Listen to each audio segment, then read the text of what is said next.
Good evening, everybody. Bienvenue au Quebec. We're here on Apex Racing TV for the final round of the Formula Drivers Challenge. And it comes to you from the Circuit Gilles Villeneuve in Montreal, Quebec, Canada. Hello, everybody. I'm Andrew Woodhouse alongside Marco Barbanera. Marco, we're here in Montreal. I absolutely adore this circuit. There's not a lot to play for necessarily in the championship today. It's just bragging rights. It's just some pride and some fun, really. But this circuit is a great place to finish the season. Absolutely fantastic, and it makes perfect sense given that we are on our North American swing in the championship. We've been to Sebring yesterday, and another very, very, very lovely racetrack here in Montreal, of course, that plays host regularly to the Formula One Canadian Grand Prix. This, of course, as I said many times, has been, I think, the closest thing to a street circuit that we've had on iRacing, before we got Detroit. And even so, it retains several of the characteristics of a proper road course. Look at those walls, how close they are. Look at the lack of runoff area in most of the racetrack. It's really a tricky place to drive in my opinion. But it gives you plenty of passing opportunities, including this hairpin where Kayaski is just about to go and to complete his lap. Yeah, the hairpin's a great opportunity, especially in these F3 cars where, don't get me wrong, they have good brakes, but maybe not quite to the standard of, say, a Formula 1 car or whatever. So the braking area is maybe slightly longer, so they will, the drivers will be able to definitely send it into there, possibly into here as well, into the chicane. It's a tougher overtaking move, but if you are side by side, then you can make that one work. You need a bit of cooperation from the other drivers as well. Qualifying has begun. For those who are joining us for the first time in the Formula Drivers Challenge, well, it's better late than never, everybody. But the format goes like this: 15 minutes to qualify, and the drivers get 4 laps to try and set their time for pole position, and also then a 30-minute race around the streets here in at the Ile de Notre Dame. And a wonderful circuit this is. Hosted the Canadian Grand Prix since the I think it was the mid-80s when it first came here. A few changes to the layout ever since, and where the pits were. The pits used to be near the hairpin and things like that, but it has gone through various few configurations. But this one I definitely believe is probably the best one, because it's a good mixture of challenging corners and those overtaking places that Marco was talking about. In the early stages of qualifying, Kayaski is the fastest man so far, 131.21. I'm pretty sure we will see that beaten because the track, Marco, as we've seen over these past 3 weeks now, these F3 cars tend to get faster as the session goes on. Yes, and you can see 65 degrees on the track, so decently cold racetrack, cloudy, so as soon as the tires go into temperature, maybe it will take them a bit more to get into the correct temperature, but once they do, you will see that it's going to be, fast lap after fast lap. Here comes Queen Lalal, he's improving in the first sector. One of the few older tracks in racing to only have 3 sectors, just like in real life. So we absolutely like it. Queen Lalal will improve. I'm happy about that, by the way. Ooh, look at that, 0.025. Oh. Yes, I mean, it's much easier to follow a lap with, only 3 sectors instead of, the usual 7 or 8 for a, 4-kilometer circuit that I usually used to do in the past. 1978 was when this track first opened. First hosted the Formula 1 Grand Prix, actually that same year. And then until 1986, and then I believe it went back to Mosport for a year. And then it's been on the calendar ever since, apart from 2009, curiously, when there was not a race here. Simon Sykes just goes fastest, 131.17. Yeah, Marco, as you were saying at the start of the broadcast, doing the North American sort of leg of the championship, I'm glad that I'm not the only person who likes when circuit order is kind of logical. I do like that, even in sim racing. I absolutely love it, and makes for makes sense because of course some of these tracks really share some characteristics. Also the way you approach them, the way they are built, and so makes perfect sense, to come from Sebring and come here to round up the season. Well, worth noting, I said this yesterday, but I will reiterate it today for those that were not watching or already had switched off last night because it was really the end of the broadcast. iRacing scanned this track when the NASCAR Nationwide Series was around, as Quinlan Lal goes faster. Therefore, you will notice by the sponsorship, first of all, and secondly, you will see some, now in slow motion, some really nasty big white curbs there on the inside, which were made basically to avoid that the stock car cut the track too much. Yeah, you want to try to avoid those if in an Yeah. open wheeler, especially if possible, can easily break the suspension. But I think they're good for these cars because it makes the drivers, be a little bit more precise. It makes them not take as many liberties with the track limits. I've driven this track. Oh, Nesov goes fastest. Quinlan Lal, though, Marco, he's on good form at the moment. And it's a shame for him that the series is finishing because I think if this was a longer championship, maybe a 20 or 30 round championship, he might have half a chance of making a push because he was, like I say, he was mostly a sort of a midfield runner in the first half of the championship. He's really stepped it up, and against very much the same opposition. Let's be honest, that he was fighting at the front before. Absolutely. I agree with you. You know, as I said many times, he's been very, very busy between the Formula Regional Americas, this Formula Drivers Championship, and then I think starting from Tuesday we'll be back with the Formula Americas, Formula 4 Americas that we will broadcast here on Apex. So certainly he's having his fair share of championship to participate. Here comes again on the start-finish line Quinlan Lal, and again. Oh yeah, He puts this car on pole position. that's his last lap. Yeah, and he breaks the barrier of the 131 point something because he goes 30.9, only 0.027 ahead of Alexei Nesov. Let's see if Alexei has a response, but he's going very slowly on the backstretch. Maybe Simon Sykes has something to say about this. Yeah, Hauger's just done a lap as well. He goes sixth.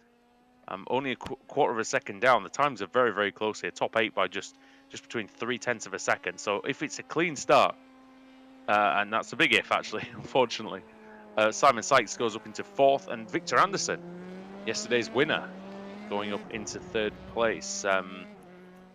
Anderson will be very confident, Marco. Often when you win one race, more follow, and yeah, he'll be looking to notch another one today.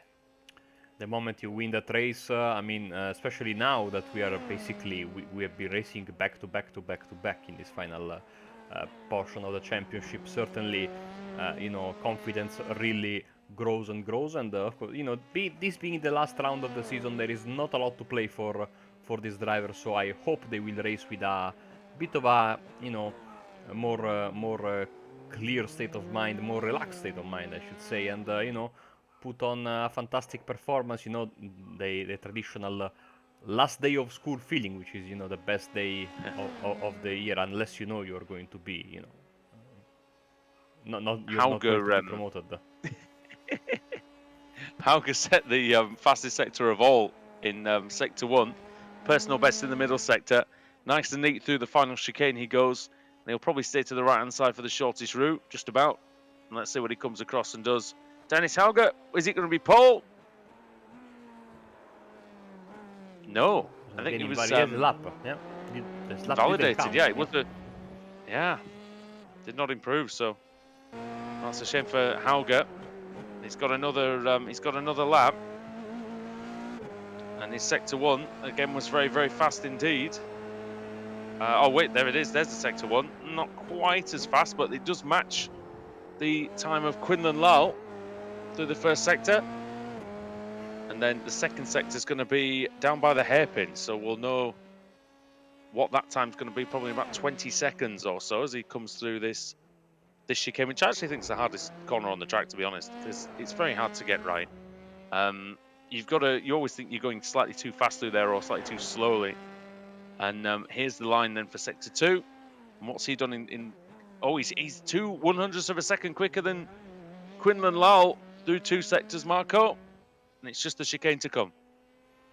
Oh yes, here we go then in the long backstretch. Of course, Dennis Hauger, the champion, and yesterday he had a very nice recovery drive. He had some massive damage to his car, elected not to pit, In the end, it was a good strategy. Final chicane, almost caressing that wall. Here comes our champion-elect, Dennis Auger. Will he improve? As a wheel flies into the wall there, he goes to third. Oh. So yeah, it was the final sector that wasn't quite as quick as Lau. He was fractions quicker in the first two sectors. This is a replay of Nesov on his third lap coming into the chicane.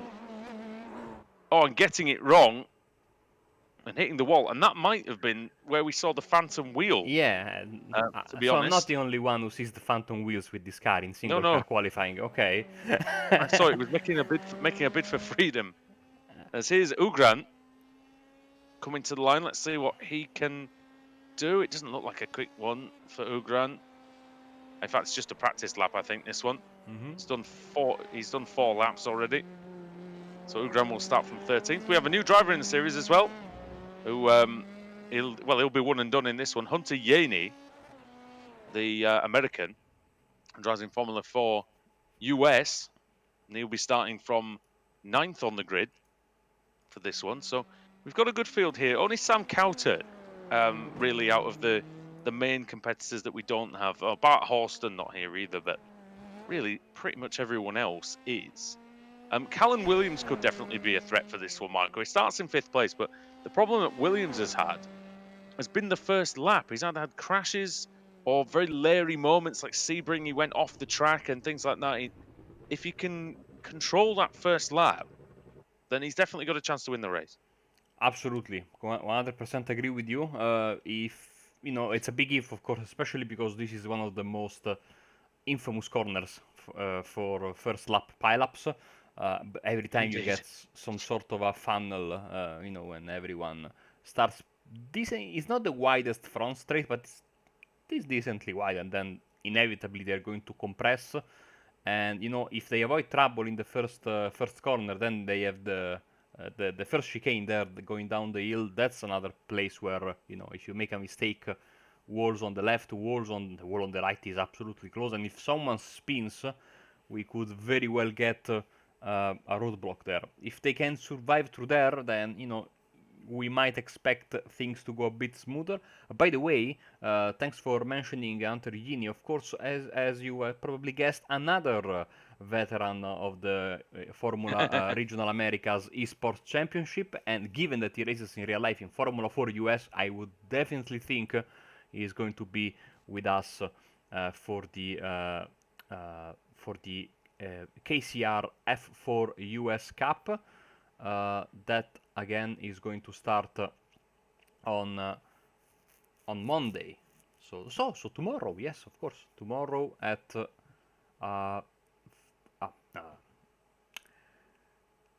22:30 GMT, yes. And we will race at the Indianapolis Road Course, the Homestead Road Course, Circuit of the Americas, Barber, and then we round up the season with a fan choice race on June the 23rd. So it's going to be, sorry, not Barber, has been a change, Mid-Ohio for the penultimate round of the season. So, and of course, if you win that championship, you get a test day in an FR America's car.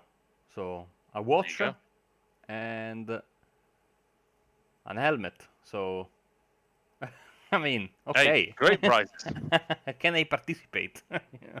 You can't, you can't ask for more, really, than that in terms of trying to get you ready for, potentially a future in the Regional Americas series. So that'd be great. And speaking of that championship, in fact, Quinlan Lau on pole position for second race in a row. Great time to finish the season on a high.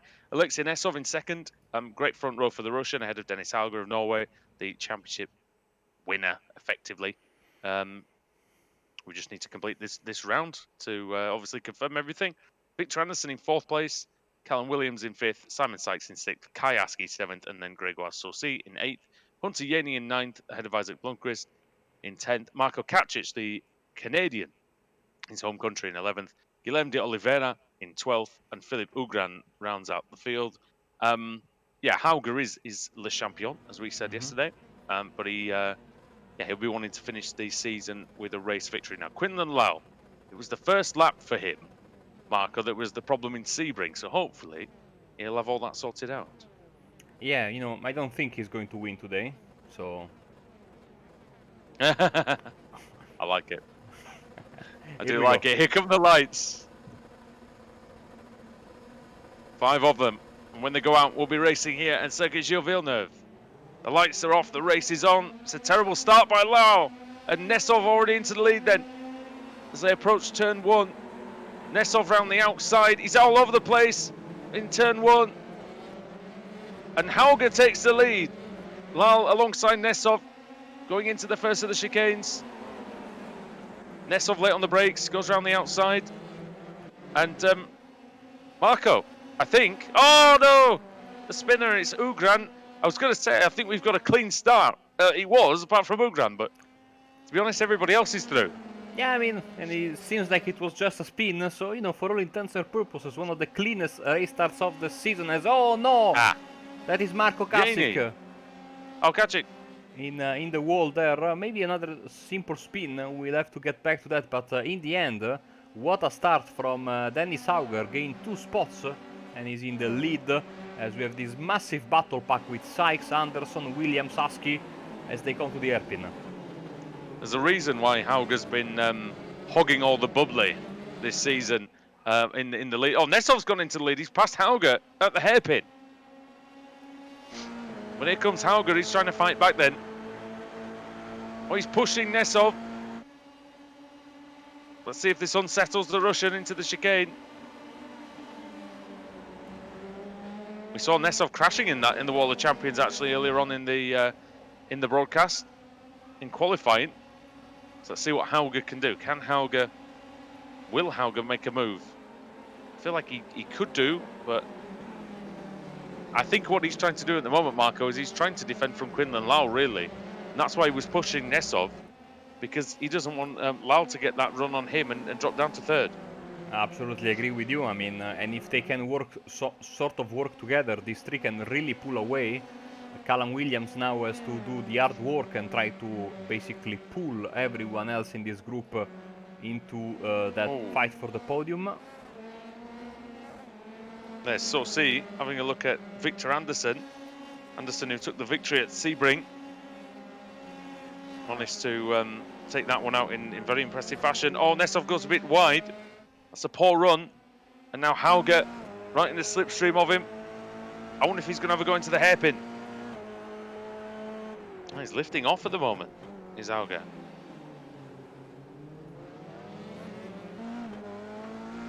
There's probably no harm in trying a move though, Marco, into the final corner, because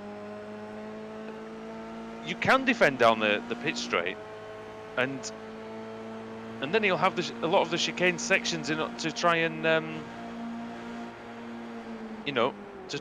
build a gap. But I mean, if you can make maybe a he move just here, thinks he won't get a gap. I mean, if you can make a move here, I think it's better. Simon Sykes is in the runoff area there. Oh yeah, he's gone round the bollard though. That was good.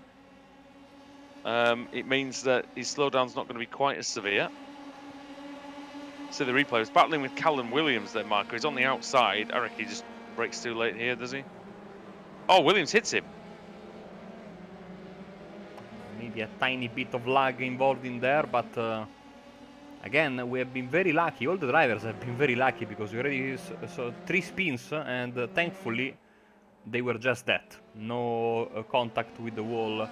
The only one who's being very, maybe with a bit damage is Philippe Ugran, because now he's already 26 seconds behind what effectively is the lead pack.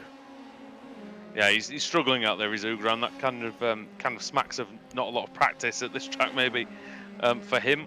I don't blame him. We've had 4 races in 5 days, so practice time, I wouldn't necessarily blame them if they haven't been able to do so. But here's Kayaski then on the outside of Callum Williams into the hairpin. He's going to try and go the long way around. That is a different way of trying the hairpin, but means that he gets a good exit, Marco, and he's going to make a move on the Australian here. It will be side by side as they enter. Man, I cannot talk today. As they enter the backstretch one of the most scenic parts of a racetrack in the entire F1 calendar, if you ask me, with the rowing lake pool. Bit more than a pool, but technically it is a pool on the No, the on the rowing lake. rowing lake. That's right. Okay. on the left side there, as here we go with a pass there from. These are Anderson and Saucy fighting it out. Well, of course, this island is man-made, and that's one of the most amazing things about it is they've made this for the Expo in '67, and it's turned into one of the world's great racetracks. As Anderson, has a look, and he has to bail out of the move on Saucy. Actually, that's Saucy getting past Anderson, then, isn't it? Or at least staying ahead, because he was behind him earlier on. Now Nessov versus Hauger again for the leads. I tell you what, Marco, these guys have built up a fair gap now. The front two are 1 second ahead of Lal, and then Lal is 2 seconds ahead of Williams. Yeah, Lal lost half a second in the third lap of the race. By the way, here we go. Probably not having any slipstream really doing that to him, I guess. Let's see if Hauger goes for the move or if he waits.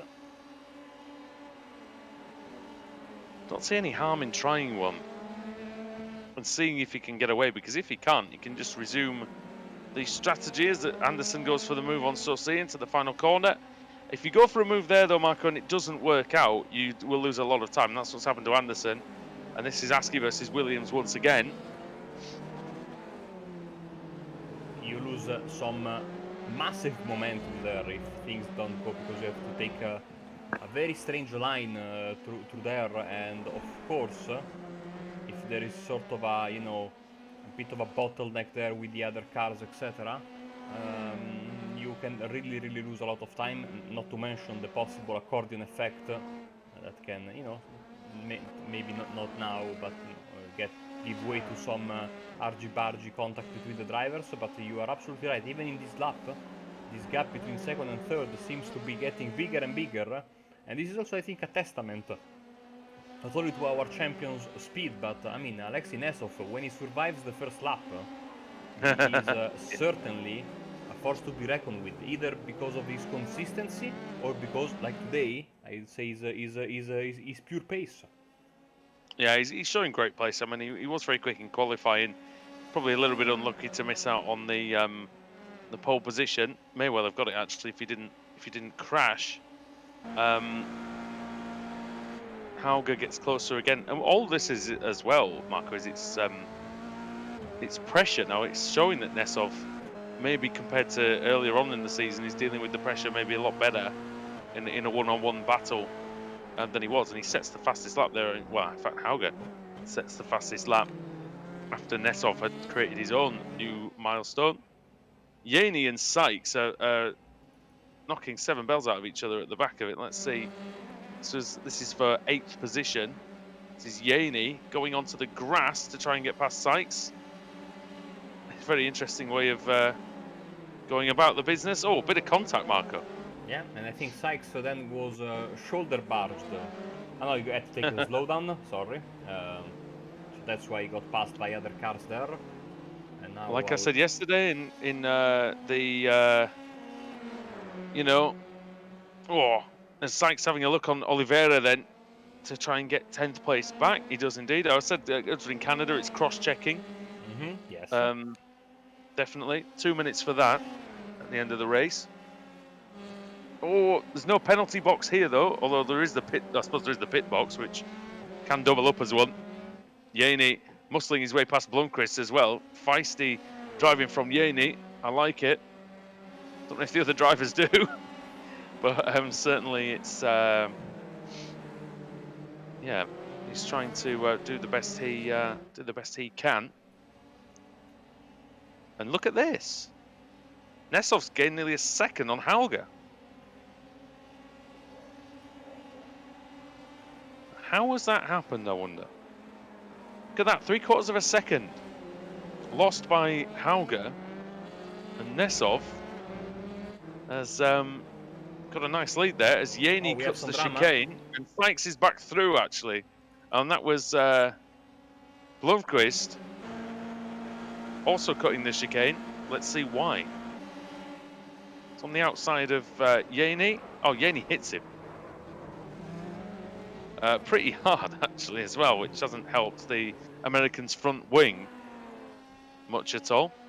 And I think it's going to be easy meat now for Blomqvist next time they get onto the straight, I reckon. Yaney, first race in the championship.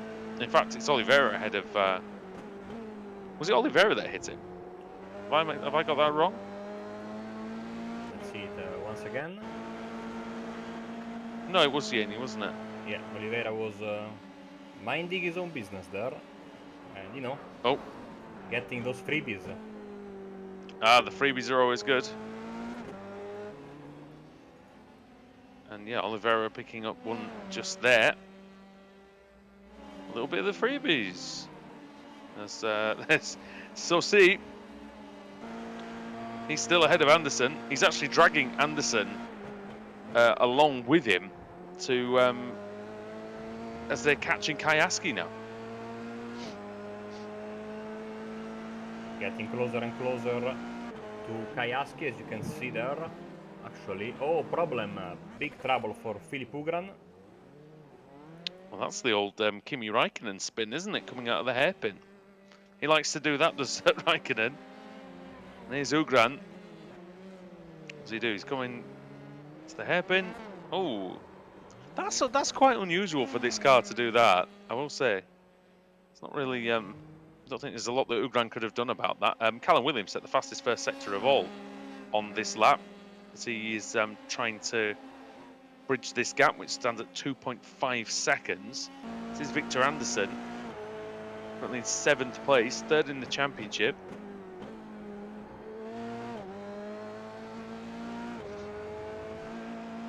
And he's trying to get a move done on Grégoire Saucy. And the Swiss into the hairpin. You can see the car bobbling around on the curbs. A little bit of the bobbly. Oh yeah, the wrong kind, but still, you know. Anderson tries to get all of the slips, and you will see the gap come down slowly at first, quickly in the second half of the straight. But as you can see, Anderson is very smart. You know, there was no way he could have gone for a move there. As we begin the lap. It'd just be putting his car at risk unnecessarily. Hauger has gained 1/10 of a second on that. Well, over the last 2 laps on Nesov. So Nesov really pushing hard, and I do like that. The only thing, and you sometimes, this is one of the tracks I think, Marco, where you can get into a zone and really start pushing harder and harder. This is Simon Sykes then, who we had the pleasure of speaking with yesterday. What's going to happen to him? Oh, in the wall of champions, and then the other wall. That's the Kevin Magnussen wall, isn't it, on the other side? Oh, look at that car. Not looking particularly good from that camera angle. You will have to take the toe and hopefully get that fast repair in. Marco Kasich is out of the race altogether. Ah, it's a shame for the Canadian. Yaney's been in the pits as well. So 7 seconds behind Ugran. He took a fast repair because he was stationary for just about 2 to 3 seconds. So I would just have to think, you know, fast repair and maybe maybe a fast repair. Yeah, you know, maybe when it's like 3 seconds, it's more like, you know, maybe he wasn't perfectly in line with his pit stop. Look at Callum Williams getting, I would say, closer and closer. Let's see the last few laps. Oh, unbelievably, I'm correct. He's coming into the picture, isn't he? And Lal, he's just hanging on 1.6 seconds behind Hauger. This is Isaac Blomqvist. Sorry, it's an overtake on Simon Sykes, but of course, I mean... Oh dear, I mean, Simon will love you for that, showing that again. Oh dear. Into the wall for him. And he's towing back to the pits. I would imagine he'll probably try and continue, but Who knows, to be honest. He's still in the Last race car. of the season as well. I can tell you he's still sitting in the car, so that's a good sign. Oh, the car So has he been might be able. repaired. And I Yeah, think so he... Is he sitting in the car right now? No, there's no one at the wheel. there's nobody there. So he might come back if he wants it. If not, I suppose it doesn't really matter. Nesov has got over a second now. In Formula One, you'd be happy about that because he would have broken the DRS. But there is no drag reduction system here in these Formula 3 cars. And as you can see, Hauger is getting precious little slipstream. He might be getting a tiny, tiny bit, but that's all. Nesov getting quite close to the wall, going through there. Now here is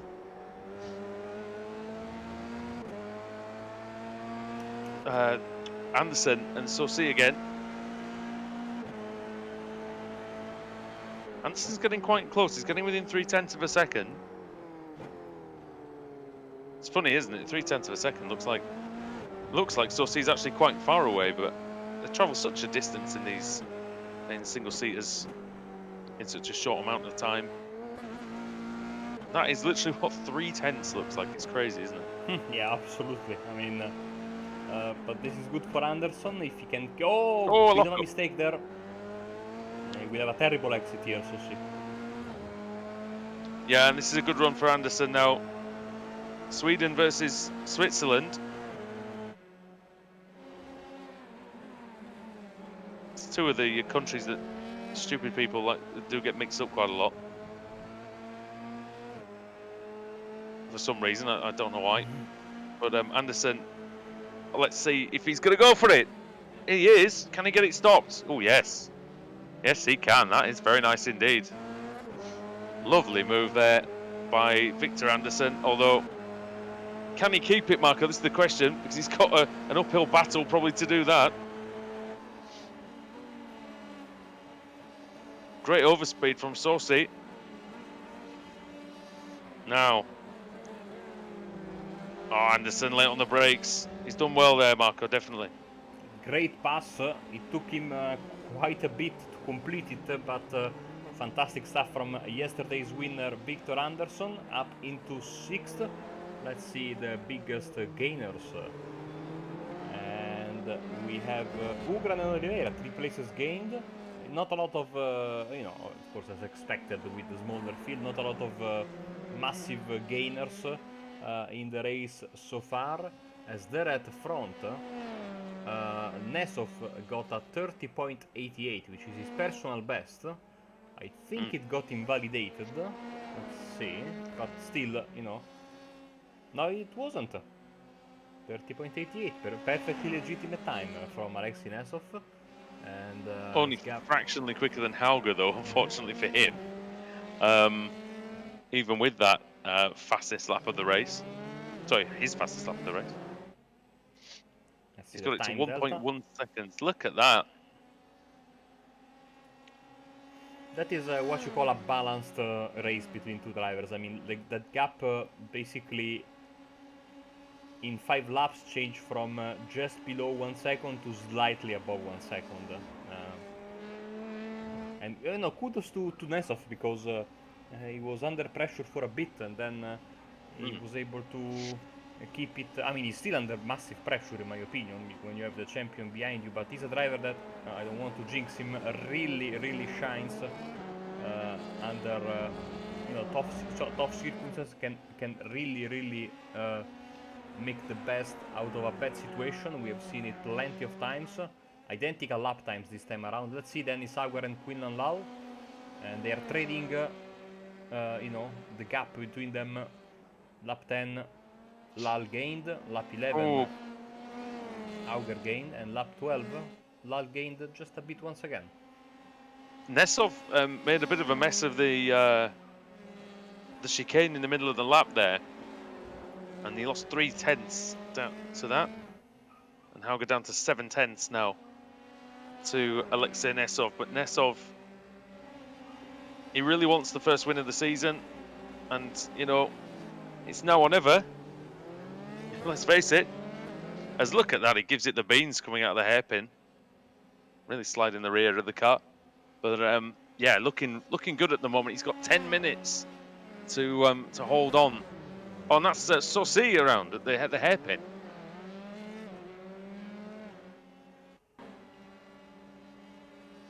Did we show this already? I think not. No, this is Yaney. Oh! Oh, yeah, that's going to end your race quickly.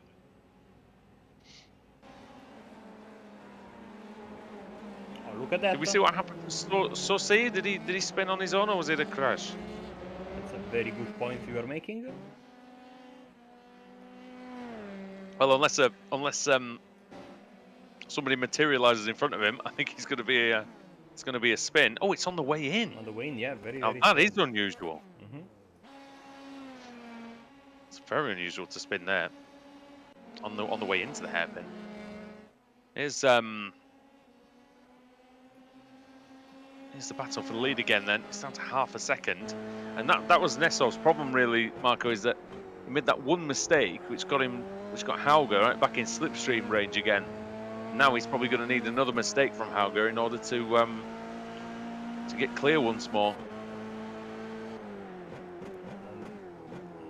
No, of course, thanks to the slipstream and Auger pulled away a bit more from Lal.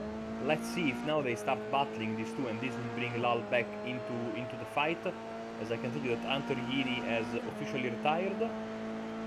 Sykes is still in the server, so you know, but I think he's just watching the end of the race. But he could come and watch us. Oh, Hauger! Oh, thought he was going to go for it there, Marco. Sorry. You know, I can tell you a secret. I don't like the Italian F1 commentators, so I watch the races on the audio, on the natural audio of the racetrack, and then make my own commentary in my head. Which is usually a very anti-Ferrari biased commentary, but that's besides the point. And that is the reason why. Well, I mean, that's why I work with Apex and not with an Italian competitor. Sky Italy. Like, the thing is, I get a lot of grief online because I'm not really a fan of Mercedes or Ferrari, so it's like it's or Red Bull for that matter. I'm not really a fan of. I don't really support teams. I think F1 fans supporting teams. I always think it makes it a bit too much like football, and some of the hostility that comes with it. And I do love football, by the way, but that's another discussion for another time. It was very, very toxic when in I think 2016 with Rosberg, 2017 with Vettel and Hamilton. There was a lot of undesirable sort of traits brought out in a lot of fans, really, who very, very biased towards one driver. Ooh, look at that! Auger all of a sudden becoming aggressive, Yeah. Andrew. He's getting interested in a move, isn't he? Which he wasn't for the whole first part of the race. Oh, now he's going to go for it. He's going to go to the outside. He can go around the outside here in turn one, and if you keep that line for the inside of two, he holds it on the curb. He doesn't run wide. That's key. He's still alongside for the chicane. Now this is going to be the key moment. Who's bravest? Nessov's going round. Oh, and he's held that beautifully. Wow, that was brave. I will leave it at that. Oh, Hauger! I thought he'd outbraked himself there. I thought he was going to run into Nessov, but still, and this battle is now igniting in the last 7 minutes, and I absolutely love it. What a race! This is probably the best race of the season to finish the season. Oh yes, and that's a great thing for that to happen, I think. We had a fantastic one yesterday in Sebring, but today, as I suspected, with the drivers racing with a clear mind, they are really, really enjoying themselves and nothing to think about. Oh, look who appeared in the relative on the bottom right. Yes, Quinlan Lal. And Callum Williams is only 1.2 seconds behind Lal, so this could end up being a 4-car battle. And Nessov employing the weaving tactics down the straight. Remember something involving his fellow countryman Vitaly Petrov, and that kind of manoeuvre. By the way, thank you, Vitaly Petrov, for Abu Dhabi 2010. We'll, you know, never be thankful enough for that fantastic piece of driving. You see, if I say something like this in an Italian stream, I get fired on the spot. But here I You know have what the worst thing about that is? People would actually have a go at Petrov and say he ruined the championship Oh, he made it when fantastic. he was just driving his own race. Yes, absolutely. What's he supposed to do? Get out of the way? He was fighting for his career at the time. Now, he was already getting. I mean, you know, I like Vitaly Petrov, but he was already getting tanked every week by Robert Kubica. So I mean, it was going to be worse if you just let Alonso through when he didn't have to stop again. There was no point. That was his moment in the spotlight, and I think probably the reason why he's still remembered to this date as an F1 driver, you know. So it was a career-defining moment, you know, in many ways. So you know. Speaking of defining moments, Marco, we might be onto one in just a second or two, because Dennis Hauger's right in the slipstream of Alexei Nesov. He pulls out alongside on the outside. He's on the clean part of the track. Turns in. He's going to try and get the cutback. Going to try and get a better exit than Nesov down the main straight. I think Nesov's probably better off going to that side and defending the inside line into turn one. He's going to have to brake a bit later than he did last time, though, and he does. Slides right in front of Hauger. So that's better commitment from Nesov, isn't it? He took himself, I was going to say took himself out of danger. We're not at the next corner yet, but Nesov, he committed to that one. He committed to the defence, Marco. I always like it when people do that. You know, you've got to give, you can't, some drivers, especially in sim racing, they're far too kind to the other driver. They'll give them the chance to overlap and carry on the battle. Whereas Nesov, he took that out of Hauger's hands that time. And Auger needs to make the move very soon, because Lal has officially joined the party. He's perfectly in slipstream range. Therefore, you know... He's here. And you know, Williams is not that far away. You know, on the inside, great defense from Nesov. I was saying yesterday to a friend that 3 is a crowd, and 4, given the current circumstances, is a gathering. It's probably illegal. Yeah. As well in places. But here's Hauger. I tell you what, if Hauger makes those big wide moves at the hairpin again, Lal might be interested, and we'll see if he can.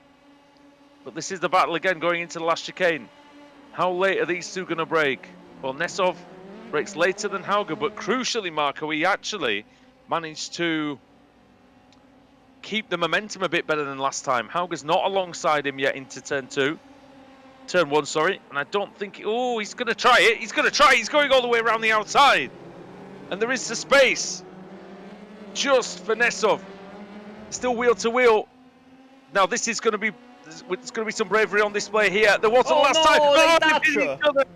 Nesov and Hauger into the grass. And the dream of the race win absolutely shattered. Quinlan Lau takes the lead. And I did have a feeling, Marco, that might happen, because Nesov last time just had a bit more of an overlap. Well. Let's go to a replay. This is a bit too late, I'm afraid. And that's the aftermath. Oh, and a bad rejoin as well by Nesov. Really bad rejoin, actually, Marco. Just keep it on this for a second. Oh, that is bad. It is very bad. But we have to show that, because that's what happened to Kayaski, sadly. Hauger's car is knackered. Here we go. Oh. Yeah, I mean, Nesov was always going to... He had to defend that, Marco, because he didn't really have a choice, but... last lap, when he had defended it successfully, he was slightly further ahead of Hauger, and that's what made that work. He could brake later, and Hauger had to kind of yield because. And here's Aski. Let's see. Sorry, I'm trying to get to the correct camera. It's all right. Let's see what's behind. Yeah, see from behind. It could be quite interesting. Here we go. from the helicopter. Yeah. I mean, racing incident, 100%. That was bad, but racing incident, in my opinion, and I think it was one of those things that was kind of inevitable. Now, this is the final lap, meanwhile, and Quinlan Lau leads, but his lead is being eradicated by Callum Williams, who's just found a little bit something extra in these last couple of laps. He's got it down to less than a second. I think Williams, he's going to run out of laps. He's going to run out of time because Lau might even be getting a slipstream off of Ugran, actually. It would be very small if he is. But here we go then into the final chicane for the final time in the Formula Drivers Challenge. It's been a great 3 weeks. And how is it going to end? Well, Quinlan Lau, if he avoids the wall of champions, he does indeed. He's going to come through and take the win, his first win of the season on the final day. He started on pole yesterday at Sebring. Didn't work out for him, but he does take it. Callum Williams in second and Victor Anderson on the podium for the second race in a row. Congratulations to him.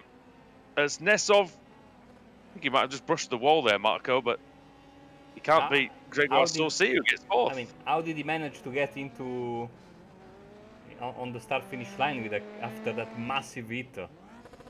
I have no idea. And every time Kayaski sees a car in front of him, it seems to be the wrecked car of Alexei Nesov. Here's Blomqvist is finished in 6th. Here's Oliveira, who's going to come home and finish in 7th place. Ugran's going to get best finish of his season in 8th.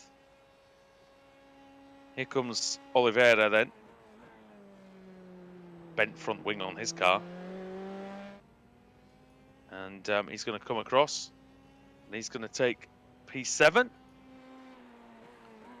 Then the final driver, the final lap of the first ever Formula Drivers Challenge is going to be Filip Ugran of Romania. And Marco, we've had a great 3 weeks here on Apex Racing TV. We don't know if there are going to be any more of these, anything like that. You know, I hope so, though, because it's been fun so far. It has been a fantastic season. I've had, you know, especially these last few races were massive fun. You know, too bad for what just transpired there in the last lap, but it really shows how much these guys wanted to win the race. And it's racing, though, isn't it? Exactly. Absolutely, absolutely. I agree with you. And by the way, I think we have the race results for this particular Montreal round, the final round of the season. Here we go. Yeah, final results of the championship. Then Quinlan Lau takes the win for the first time this season. Pole and the win. He'll be very, very happy with that indeed. Callum Williams in second place. In third, it's Victor Anderson, who won yesterday, and now, like I say, back-to-back podiums for him. Grégoire Saucy finishes in fourth place, ahead of Alexei Nesov. Isaac Blomqvist in sixth. We saw him get hit, I think, earlier on. Guilherme Oliveira finishing seventh. Filip Ugran in eighth. One lap down was Kayaski, completely innocent party in Nesov. I don't know what happened really with Nesov there. Bit of a brain fade, I think. Aski ended up 9th. Dennis Hauger, the champion of the series, ended up in 10th after the collision. Hunter Yaney was 11th. Not a great race for him. Simon Sykes in 12th.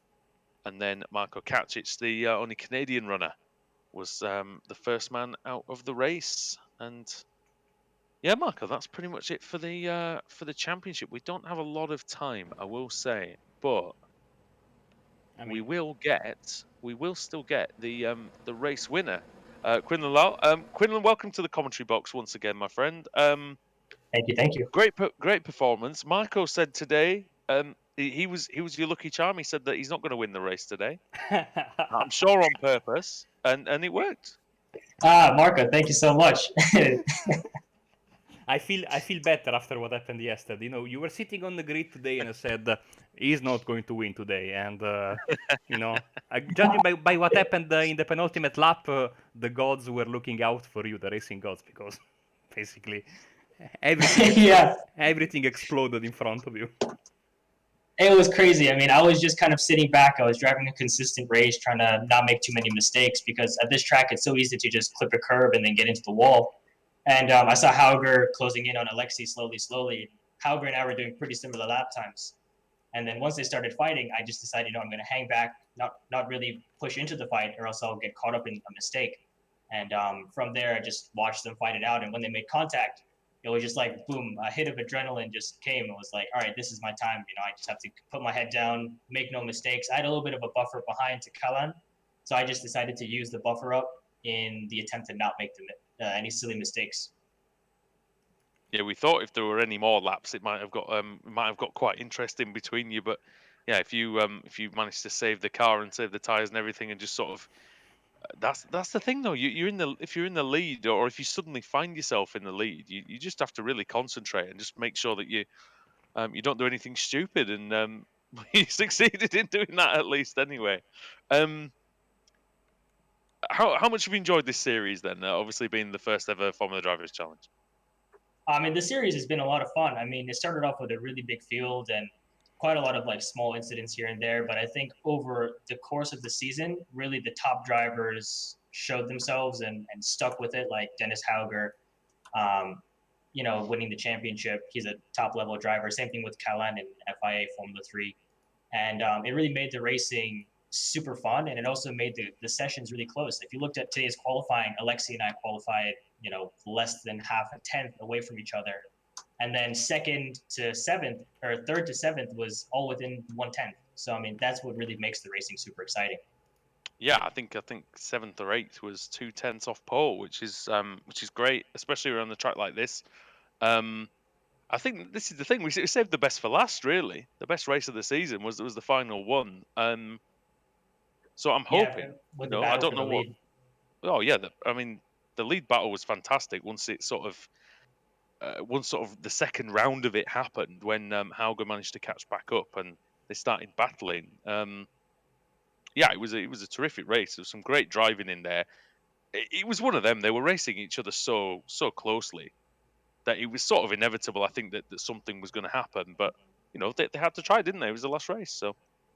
Oh yeah, I mean, and to kind of bookend the series with a win for any driver is a great feeling, because then it just propels you into the next championship that you do with a lot of momentum. Yeah. And thankfully, I've had the opportunity in this series to improve myself as a driver.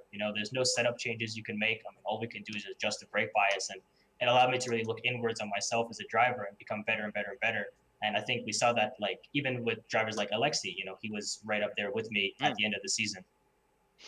I was going to ask you yesterday. Didn't quite get time, but what's your plan for the rest of this year then, in terms of getting back in the car? So at the moment, I don't have any racing plans.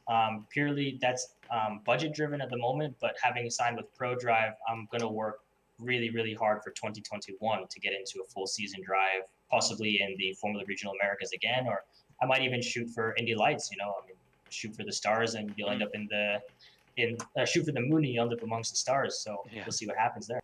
I mean, I think that's the thing. There's going to be a lot of upheaval, a lot of teams and drivers sort of moving around, I guess, through all this. And I mean, we've seen it in Formula One. Drivers leaving a team before they've even before the season's even started. So it's no, but whatever it is you end up doing, we definitely wish you all the best of luck, mate.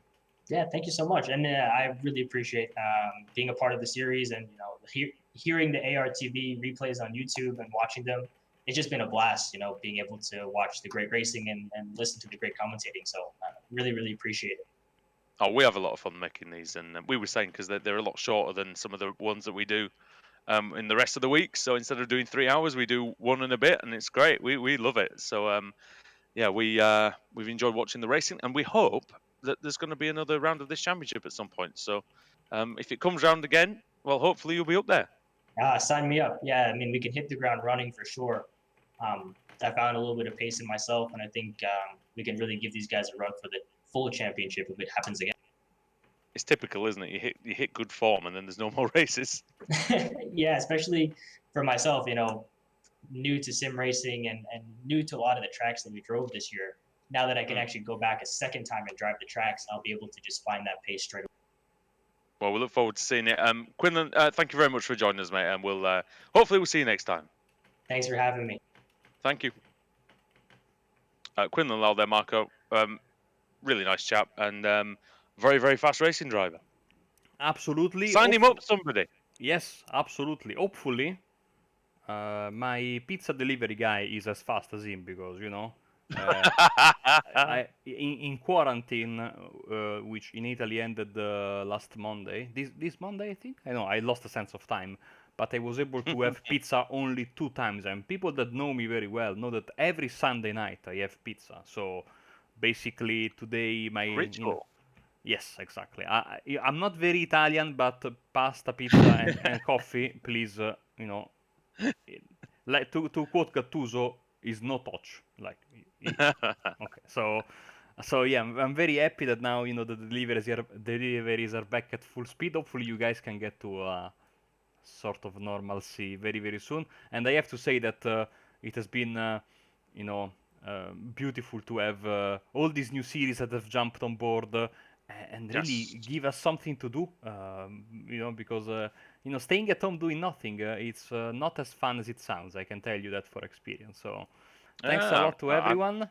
And that's it. especially this series that have so many races so close together, you really start to also become more and more familiar with the drivers. And I'm a bit sad that all of this is over. But as you were saying, hopefully it will come back very very soon. So Andrew, as the senior commentator here on Apex, I will give to you the microphone to close out this broadcast and this season.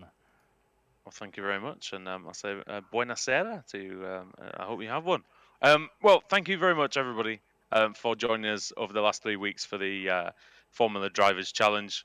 It's been a lot of fun. I've really enjoyed it. I started my commentary career in single seaters, and I think that's where I think I do my best work. I hope everybody agrees. But thank you, everybody, for making us a part of your regular viewing.